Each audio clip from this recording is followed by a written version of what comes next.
Bonjour docteur Beauvais, je vous laisse vous présenter. Bonjour, je suis cardiologue à l'hôpital Lariboisière et je m'occupe du centre de réadaptation cardiaque qui se trouve au sein du service de cardiologie. Alors réadaptation cardiaque, c'est quelque chose où il y a des nouveautés qui passent parfois inaperçues et donc cette session avait peut-être l'intérêt de faire le point sur pas mal de choses. On est resté en termes d'efficacité de la réadaptation sur les données de l'étude Action HF il y a quelques années. Est-ce qu'aujourd'hui on a progressé? Est-ce qu'il y a des données nouvelles en termes de mortalité ou est-ce qu'on est toujours sur les mêmes données?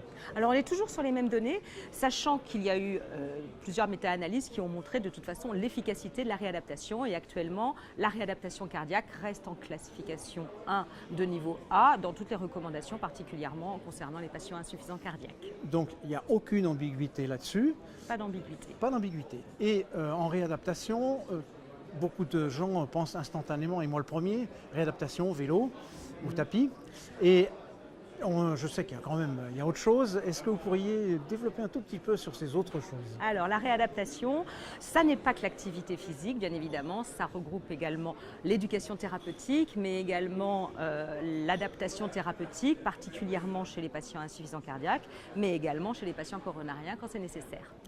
Et cette adaptation thérapeutique, elle est efficace? Est-ce qu'elle a été bien évaluée? Alors, pour la première fois, et là, c'était un des sujets qui a été abordé durant la session, l'étude ROMA qui a été organisée par le GERS et présentée par Bruno Pavy a montré qu'environ 40% des patients avaient des modifications de leur traitement durant leur passage en réadaptation, sachant que la majorité de ces patients étaient des patients coronariens et n'étaient pas toujours des patients insuffisants cardiaques.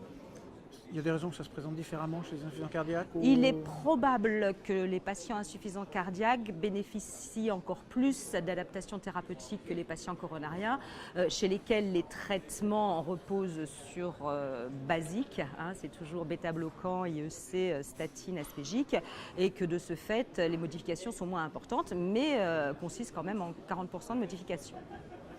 Et est-ce qu'il y a de raison qu'il y ait une autre étude qui soit faite spécifiquement pour les insuffisants cardiaques ou on va en rester là?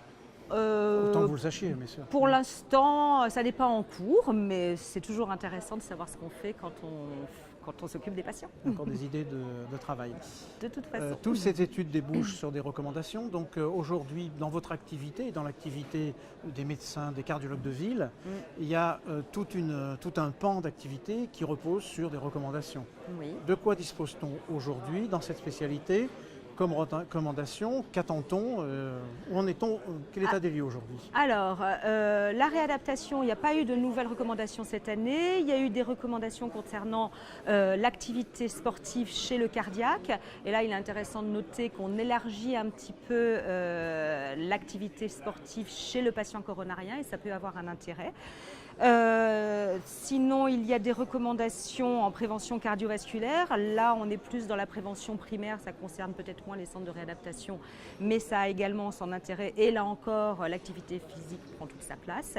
Et puis enfin, alors là, des recommandations qui ne sont pas encore publiées, mais qui le seront probablement d'ici la fin de l'année. Ce sont les recommandations qui concernent les modalités de l'épreuve d'effort, avec en particulier le fait d'utiliser de plus en plus l'épreuve d'effort couplée à la VO2 et également couplée à l'échocardiographie.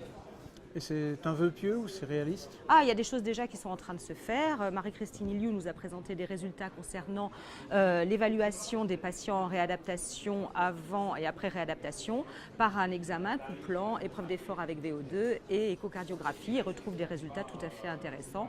Et je pense qu'on va s'en inspirer pour faire nous aussi des études dans ce sens. Le monde de la réadaptation est un monde qui bouge, on a l'impression, depuis quelques années. C'est vraiment des cardiologues actifs, ce sont vraiment des cardiologues actifs. Oui. Est-ce que c'est le mot de la fin? Qu'est-ce qu'on attend? Non, mais je crois que c'est ce qu'on attend encore. Non, on attend de continuer. C'est surtout ça. Je crois que le message qui était il faut entraîner les patients, qu'ils soient cardiaques ou pas cardiaques, maintenant est bien passé.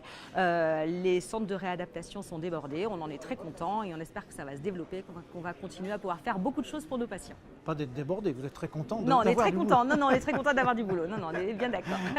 Voilà. Merci beaucoup. Voilà, je vous en prie. Merci à vous.